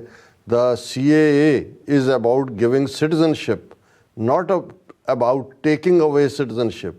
It addresses the issues of statelessness, provides human dignity, and supports human rights. As regards the US State Department statement on the implementation of CAA, we are of the view that it is misplaced, misinformed, unwarranted. ਕਿ ਜੀ ਇਹ ਜਿਹੜਾ ਉਹਨਾਂ ਨੂੰ ਯੱਕੜ ਮਾਰ ਰਹੇ ਨੇ ਜਦੋਂ ਉਹ ਝੂਠ ਜਿਹੜਾ ਜਿਹਨੇ ਬੋਲਣਾ ਹੁੰਦਾ ਨਾ, ਸੱਚ ਤਾਂ ਇੱਕ ਲਾਈਨ ਹੁੰਦੀ ਹੈ, ਉਹ ਫਿਰ ਇੱਧਰੋਂ ਉੱਧਰੋਂ ਘੁਮਾ ਕੇ ਗੱਲ ਕਰਨ ਦੀ ਲਾਈਨ ਕਿ ਜੀ ਅਸੀਂ ਤਾਂ ਹਿਊਮਨ ਡਿਗਨਿਟੀ ਦੇ ਚੋਂ ਹਿਊਮਨ ਰਾਈਟਸ ਦੀ ਸਪੋਰਟ ਨਿਕਲੇਗੀ ਔਰ ਇਹਨਾਂ ਨੂੰ ਕੋਈ ਹੱਕ ਨਹੀਂ ਹੈ ਸਟੇਟ ਡਿਪਾਰਟਮੈਂਟ ਨੂੰ ਕਹਿਣ ਦਾ, ਇਹ ਬਿਲਕੁਲ ਉਹਨਾਂ ਦਾ ਕੁਥਾਂ ਵਾਲੀ ਕਾਮੈਂਟ ਹੈ ਔਰ ਗਲਤ ਜਾਣਕਾਰੀ ਤੇ ਆਧਾਰਿਤ ਹੈ ਔਰ ਬੇਲੋੜ ਹੈ। ਫਿਰ ਉਹ ਇੱਥੇ ਹੀ ਉਹ ਨਹੀਂ ਰੁਕਿਆ, ਉਹਨੇ ਕਿਹਾ India's constitution guarantees freedom of religion to all its citizens, ਕਿ ਅਸੀਂ ਸਾਰੇ ਸ਼ਹਿਰੀਆਂ ਨੂੰ ਹੱਕ, there are no grounds for any concern on treatment of minorities, ਕੋਈ ਇਸ ਦਾ ਨਹੀਂ ਹੈ ਜੀ ਅਸੀਂ ਮਾਈਨੋਰਿਟੀਜ਼ ਨਾਲ ਮਾੜਾ ਸਲੂਕ ਕਰ। Vote bank politics should not determine views about laudable initiative to help those in distress. ਉਹ ਵੋਟ ਬੈਂਕ ਪੋਲੀਟਿਕਸ ਤਾਂ ਤੁਸੀਂ ਕਰ ਰਹੇ ਹੋ, ਹਿੰਦੂਆਂ ਦੀਆਂ ਵੋਟਾਂ ਲੈਣ ਲਈ ਤੁਸੀਂ ਮੁਸਲਮਾਨਾਂ ਨੂੰ ਪਰਸੀਕਿਊਟ ਕਰ ਰਹੇ ਹੋ, CAA 'ਚੋਂ ਤੁਸੀਂ ਉਹਨਾਂ ਨੂੰ ਬਾਹਰ ਰੱਖਿਆ। ਦੇਖੋ ਨਾ ਝੂਠ ਦਾ ਸਿਰਾ ਕਿਸ ਹੱਦ ਤੱਕ ਹੈ। ਉਹਨਾਂ ਨੂੰ ਅਮਰੀਕਾ ਨੂੰ ਉਹ ਕਹਿ ਰਿਹਾ ਕਿ ਜੀ ਇਹ ਤੁਸੀਂ ਵੋਟ ਬੈਂਕ, ਅਮਰੀਕਾ ਨੇ ਕਿਹਦੀਆਂ ਵੋਟਾਂ ਲੈਣੀਆਂ ਨੇ ਜੀ? ਅਮਰੀਕਾ ਨੇ ਤਾਂ ਇਸ ਮੁੱਦੇ ਦੇ ਉੱਤੇ ਸਿਧਾਂਤ ਗੱਲ ਕੀਤੀ ਹੈ ਵੀ ਡੈਮੋਕ੍ਰੇਸੀਜ਼ ਦੇ ਵਿੱਚ ਲਾਅ ਸਭ ਨੂੰ ਬਰਾਬਰ ਟਰੀਟ ਕਰਦਾ ਹੈ, ਰਿਲੀਜਨ ਔਰ ਨੋ ਰਿਲੀਜਨ, ਤੁਸੀਂ ਕਿਸੇ ਨੂੰ ਬਾਹਰ ਨਹੀਂ ਰੱਖ ਸਕਦੇ। ਤਾਂ ਉਹਨਾਂ ਨੂੰ ਤਾਨਾ ਦੇ ਰਿਹਾ। ਫਿਰ ਕਹਿੰਦਾ ਹੈ lectures by those who have a limited understanding of India's pluralistic traditions and region's post-partition history are best not attempted। ਕਿ ਜੀ ਇਹ ਸਾਨੂੰ ਇਹ ਤੁਹਾਡੇ ਲੈਕਚਰ ਨਹੀਂ ਚਾਹੀਦੇ ਜਿਨ੍ਹਾਂ ਨੂੰ ਪਤਾ ਹੀ ਨਹੀਂ ਕਿ ਭਾਰਤ 'ਚ ਕਿਵੇਂ ਬਹੁਵਿਧ ਪ੍ਰਕਾਰ ਦੀਆਂ ਸਾਡੀਆਂ ਰਵਾਇਤਾਂ ਨੇ ਔਰ ਸਾਡੀ ਪੋਸਟ ਪਾਰਟੀਸ਼ਨ ਹਿਸਟਰੀ। ਇਹ ਦੱਸ ਰਹੇ ਨੇ ਮਾਸਟਰ ਨੂੰ ਨਲਾਇਕ ਟਰੂਐਂਟ ਜਿਹੜਾ ਹੈ ਉਹ ਦੱਸ ਰਿਹਾ ਕਿ ਤੈਨੂੰ ਨਹੀਂ ਪਤਾ ਕਿ ਪੜ੍ਹਾਈ ਦਾ ਕਿਵੇਂ, ਅਸੀਂ ਦੱਸਾਂਗੇ ਵੀ ਪੜ੍ਹਾਈ ਦਾ ਕਿਵੇਂ। ਔਰ ਇਹ ਸਾਰੇ ਦੇ ਚੱਲਦੇ ਆ, ਇਕੱਲਾ ਇਹੀ ਨਹੀਂ ਹੈ ਕਿ ਸਟੇਟ ਡਿਪਾਰਟਮੈਂਟ ਨੇ ਇਸ ਦੇ ਉੱਤੇ ਸਟਰੋਂਗ ਪੋਜੀਸ਼ਨ ਲਈ ਹੈ। ਈਵਨ BBC ਦੀ ਸਟੋਰੀ ਹੈ ਔਰ ਉਹਨਾਂ ਨੇ ਆਲਮੋਸਟ ਦੁਨੀਆ ਭਰ ਦੇ ਮੀਡੀਆ ਨੂੰ ਕੋਟ ਕੀਤਾ ਹੈ ਕਿ ਕਿਵੇਂ ਇਸ ਦੇ ਵਿੱਚ ਮੋਦੀ ਸਰਕਾਰ ਨੂੰ ਜਿਹੜਾ ਉਹ ਕਰੜੇ ਹੱਥੀਂ ਲਿਆ ਔਰ ਇਸ ਦੇ ਉੱਤੇ ਯੂਨਾਈਟਿਡ ਨੇਸ਼ਨਸ ਨੇ ਵੀ ਚਿੰਤਾ ਦਾ ਇਜ਼ਹਾਰ ਕੀਤਾ ਹੈ। ਉਹਨਾਂ ਨੇ ਕਿਹਾ ਕਿ ਵੀ ਜਿਹੜਾ UN ਨੇ ਇਸ ਕਾਨੂੰਨ 'ਤੇ ਚਿੰਤਾ ਜ਼ਾਹਰ ਕੀਤੀ ਹੈ ਔਰ ਉਹਨਾਂ ਨੇ UN ਨੇ ਕਿਹਾ ਵੀ ਇਹ ਕਾਨੂੰਨ ਮੁੱਢਲੇ ਤੌਰ 'ਤੇ ਭੇਦਭਾਵ ਕਰਨ ਵਾਲਾ ਹੈ। ਔਰ United nations human right council ਦੇ ਆਫਿਸ ਤੋਂ ਵੀ ਇੱਕ ਸਟੇਟਮੈਂਟ ਜਾਰੀ ਹੋਈ ਜਿਹਨੂੰ ਰॉयटर ਨਿਊਜ਼ ਨੇ ਜਾਰੀ ਕੀਤਾ। ਉਹਨਾਂ ਨੇ ਕਿਹਾ ਵੀ ਅਸੀਂ 2019 'ਚ ਕਿਹਾ ਸੀ ਕਿ ਇਹ ਠੀਕ ਨਹੀਂ ਹੈ, ਅਸੀਂ ਇਸ ਨੂੰ ਕੰਡੈਮ ਕਰਦੇ ਹਾਂ ਔਰ ਇਹ ਭਾਰਤ ਜਿਹੜਾ ਇਹ ਵਾਇਲੇਟ ਕਰ ਰਿਹਾ ਇੰਟਰਨੈਸ਼ਨਲ ਹਿਊਮਨ ਰਾਈਟਸ ਨੂੰ। ਇਸੇ ਤਰ੍ਹਾਂ ਰॉयटर्स ਨੇ ਇਹ ਕਿਹਾ ਕਿ ਵੀ ਸਮਾਜਿਕ ਜਿਹੜੇ ਕੰਮ ਕਰਨ ਵਾਲੇ ਨੇ ਉਹ ਇਹ ਵੀ ਮੰਨਦੇ ਨੇ ਕਿ ਨੈਸ਼ਨਲ ਸਿਟੀਜ਼ਨ ਰਜਿਸਟਰ NR ਜਿਹੜਾ NCR ਨੈਸ਼ਨਲ ਸਿਟੀਜ਼ਨ ਰਜਿਸਟਰ, ਜੇ ਇਸ ਦੇ ਨਾਲ ਉਸ ਕਾਨੂੰਨ ਨੂੰ ਮਿਲਾ ਲਈਏ ਤਾਂ ਫਿਰ ਭਾਰਤ ਦੇ 20 ਕਰੋੜ ਮੁਸਲਮਾਨਾਂ ਦੇ ਨਾਲ ਭੇਦਭਾਵ ਕੀਤਾ ਜਾਏਗਾ। ਔਰ ਇਹਦਾ ਇਹ ਵੀ ਫੀਅਰ ਹੈ ਕਿ ਜਿਹੜੇ ਕੁਛ ਬਾਹਰਲੇ ਰਹਿੰਦੇ ਨੇ ਜਿਨ੍ਹਾਂ ਕੋਲ ਕਾਗਜ਼ ਪੱਤਰ ਨਹੀਂ ਉਹਨਾਂ ਦਾ ਨੂੰ ਜਿਹੜਾ ਇਹ ਡਿਟੇਨ ਕੀਤਾ ਜਾਏਗਾ। ਫਿਰ ਐਮਨੈਸਟੀ ਇੰਟਰਨੈਸ਼ਨਲ ਨੇ ਇਸ ਦੇ ਉੱਤੇ ਕਿਹਾ ਕਿ ਇਹ ਜਿਹੜਾ CAA ਹੈ ਇਹ ਧਰਮ 'ਤੇ ਆਧਾਰਿਤ ਭੇਦਭਾਵ ਨੂੰ ਜਾਇਜ਼ ਠਹਿਰਾਉਂਦਾ ਹੈ ਔਰ ਇਹ ਬੇਸਿਕ ਹਿਊਮਨ ਰਾਈਟਸ ਦੇ ਅਗੇਂਸਟ ਹੈ। ਨਿਊਯਾਰਕ ਟਾਈਮਜ਼ ਨੇ ਇਸ ਦੇ ਉੱਤੇ ਲਿਖਿਆ ਕਿ ਭਾਈ ਇਹ ਕੁਛ ਹਫ਼ਤਿਆਂ 'ਚ ਭਾਰਤ ਦੇ ਵਿੱਚ ਚੋਣਾਂ ਹੋਣ ਵਾਲੀਆਂ ਨੇ ਔਰ ਇਹ ਜਿਸ ਢੰਗ ਨਾਲ ਕਾਨੂੰਨ ਲਾਗੂ ਕੀਤਾ ਗਿਆ ਇਹ ਜਿਹੜਾ ਇਹ ਡਿਸਕ੍ਰਿਮੀਨੇਟਰੀ ਹੈ ਔਰ ਇਹ ਭੇਦਭਾਵ ਵਾਲਾ ਔਰ ਹਿੰਦੂਆਂ ਨੂੰ ਖੁਸ਼ ਕਰਨ ਦੇ ਲਈ ਹੈ। ਇਸੇ ਤਰ੍ਹਾਂ NYT ਨੇ ਜਿਹੜਾ ਇਸ ਦੇ ਉੱਤੇ ਕਿਹਾ ਕਿ ਵੀ ਇਹ ਹਿੰਦੂਆਂ ਨੂੰ ਖੁਸ਼ ਕਰਨ ਲਈ ਹੈ ਔਰ ਇਹ ਜੇ ਇਹਨੂੰ ਦੇਖੋਗੇ ਤਾਂ ਇਹਦੇ ਨਾਲ ਜਿਹੜਾ ਉਹ ਕਾਫੀ ਮਾਈਨੋਰਿਟੀ ਦੇ ਵਿੱਚ ਇੱਕ ਘਬਰਾਹਟ ਹੈ। ਐਸੋਸੀਏਟਡ ਪ੍ਰੈਸ ਨੇ ਇਸ ਦੇ ਉੱਤੇ ਛਾਪੀ ਰਿਪੋਰਟ 'ਚ ਕਿਹਾ ਕਿ ਵੀ ਇਹਨੂੰ ਮਈ 'ਚ ਹੋਣ ਵਾਲੇ ਆਮ ਚੋਣਾਂ ਤੋਂ ਪਹਿਲਾਂ ਲਾਗੂ ਕੀਤਾ ਜਾ ਰਿਹਾ ਅਤੇ ਇਹ ਭਾਰਤੀ ਜਨਤਾ ਪਾਰਟੀ ਦੇ ਚੋਣ ਵਾਅਦਿਆਂ ਦੇ ਵਿੱਚ ਵੀ ਇੱਕ ਸੀ ਔਰ ਇਸ ਦੇ ਨਾਲ ਜਿਹੜਾ ਇਹ ਜੇ ਨੈਸ਼ਨਲ ਸਿਟੀਜ਼ਨ ਰਜਿਸਟਰ ਨੂੰ ਵੀ ਇਹਦਾ ਹਿੱਸਾ ਬਣਾ ਲਈਏ ਤਾਂ ਫਿਰ ਗੈਰ ਮੁਸਲਮਾਨਾਂ ਨੂੰ ਉੱਥੋਂ ਕੱਢਣ ਦੇ ਲਈ ਇੱਕ ਪਲਾਨ ਤਿਆਰ ਕੀਤਾ ਗਿਆ ਔਰ ਅਜੇ ਤਾਂ ਇਹ ਅਸਮ ਦੇ ਵਿੱਚ ਹੀ ਲਾਗੂ ਹੋਇਆ ਪਰ ਹੌਲੀ ਹੌਲੀ ਬਾਕੀ ਥਾਵਾਂ 'ਤੇ ਵੀ ਜਾਏਗਾ। ਅਲ ਜਜ਼ੀਰਾ ਨੇ ਵੀ ਕਿਹਾ ਕਿ ਵੀ ਇਸ ਦੇ ਨਾਲ ਹਜ਼ਾਰੇ ਔਰ ਰੋਹਿੰਗੀਏ ਅਤੇ ਦੂਜਿਆਂ ਦੇ ਨਾਲ ਵੀ ਭੇਦਭਾਵ ਕੀਤਾ ਗਿਆ। ਸੋ ਅਸੀਂ ਸਮਝਦੇ ਹਾਂ ਕਿ ਅਮਰੀਕਾ ਦਾ ਸਟੈਂਡ ਤਾਂ ਠੀਕ ਹੈ ਕਿਉਂਕਿ ਉਹਨਾਂ ਨੇ ਤਾਂ ਜੋ ਇੰਟਰਨੈਸ਼ਨਲ ਲਾਅ ਹੈ ਜਾਂ ਹਿਊਮਨ ਰਾਈਟਸ ਚਾਰਟਰ ਹੈ ਉਹਦੇ ਮੁਤਾਬਕ ਗੱਲ ਕੀਤੀ ਹੈ। ਪਰ ਜਿਵੇਂ ਭਾਰਤ ਦੇ ਵਿੱਚ ਤੜਫਾਹਟ ਹੈ, ਇਹ ਦੱਸਦਾ ਹੈ ਕਿ ਵੀ ਇਹ ਕਿੰਨੇ ਇਸ ਵੇਲੇ ਅਸਹਿਜ ਦੇ ਵਿੱਚ ਨੇ, ਕਿਉਂਕਿ ਅਮਰੀਕਾ ਨੇ ਇਹਨਾਂ ਦੀਆਂ ਬਾਹਾਂ ਮਰੋੜ ਕੇ ਪਿੱਠ ਪਿੱਛੇ ਲਾਈਆਂ ਹੋਈਆਂ, ਧੌਣ ਤੇ ਗੋਡਾ ਰੱਖਿਆ ਹੋਇਆ, ਤੇ ਹੁਣ ਜਿਹੜੇ ਨੇ ਇਹਨਾਂ ਦੇ ਜਿਹੜੇ ਨੇ ਉਹ ਲਿੱਤਰ ਵੀ ਜਿਹੜੇ ਨੇ ਉਹ ਪੈਣੇ ਸ਼ੁਰੂ ਹੋਏ ਨੇ। ਜੀ ਡਾਕਟਰ ਸਾਹਿਬ ਤੁਹਾਡਾ ਬਹੁਤ ਬਹੁਤ ਸ਼ੁਕਰੀਆ। ਸਾਥ ਲੈਣੇ ਬ੍ਰੇਕ ਔਰ ਬ੍ਰੇਕ ਤੇ ਜਾਣ ਤੋਂ ਪਹਿਲਾਂ ਅਸੀਂ ਆਪਣੇ ਦਰਸ਼ਕਾਂ ਤੇ ਸਰੋਤਿਆਂ ਨੂੰ ਅਪੀਲ ਤੇ ਬੇਨਤੀ ਕਰਦੇ ਹਾਂ ਵਿਊਅਰਸ, ਜਿਸ ਤਰ੍ਹਾਂ ਕਿ ਤੁਸੀਂ ਜਾਣਦੇ ਹੋ ਕਿ TV 84 ਇੱਕ ਪੰਥਕ ਚੈਨਲ ਹੈ। TV 84 ਦੀ ਚੜ੍ਹਦੀ ਕਲਾ ਲਈ ਵੱਧ ਤੋਂ ਵੱਧ ਡੋਨੇਟ ਕਰੋ। ਡੋਨੇਟ ਕਰਨ ਲਈ ਸਾਡੀ ਵੈਬਸਾਈਟ tv84.tv ਤੇ ਜਾ ਕੇ ਪੇਪਲ ਦੀ ਵਰਤੋਂ ਕਰਕੇ ਵਨ ਟਾਈਮ ਡੋਨੇਟ ਕਰ ਸਕਦੇ ਹੋ, ਮੰਥਲੀ ਡੋਨੇਟ ਵੀ ਕਰ ਸਕਦੇ ਹੋ। ਤੁਸੀਂ TV 84 ਦੇ ਨਾਮ ਤੇ ਚੈੱਕ ਬਣਾ ਕੇ ਸਾਨੂੰ ਮੇਲ ਵੀ ਕਰ ਸਕਦੇ ਹੋ ਸਾਡੇ ਇਸ ਪਤੇ ਤੇ 36-01 37 ਲੌਂਗਲੈਂਡ ਸਿਟੀ, ਨਿਊਯਾਰਕ 11101 USA, ਜਾਂ ਫਿਰ ਤੁਸੀਂ ਸਾਨੂੰ ਫੋਨ ਰਾਹੀਂ ਵੀ ਸੰਪਰਕ ਕਰ ਸਕਦੇ ਹੋ 5166619184। ਤੁਸੀਂ ਸਾਨੂੰ ਈਮੇਲ ਵੀ ਕਰ ਸਕਦੇ ਹੋ info@tv84.tv ਤੇ। ਅਸੀਂ ਤੁਹਾਡੇ ਤਹਿ ਦਿਲ ਤੋਂ ਸ਼ੁਕਰਗੁਜ਼ਾਰ ਹੋਵਾਂਗੇ। ਸੋ ਹੱਥ ਲੈਣੇ ਬ੍ਰੇਕ ਵਿਊਅਰਸ, ਤੁਸੀਂ ਇਸੇ ਤਰ੍ਹਾਂ ਬੜੇ ਰਹਿਣਾ। ਮਿਲਦੇ ਹਾਂ ਛੋਟੇ ਜਿਹੇ ਬ੍ਰੇਕ ਤੋਂ ਬਾਅਦ।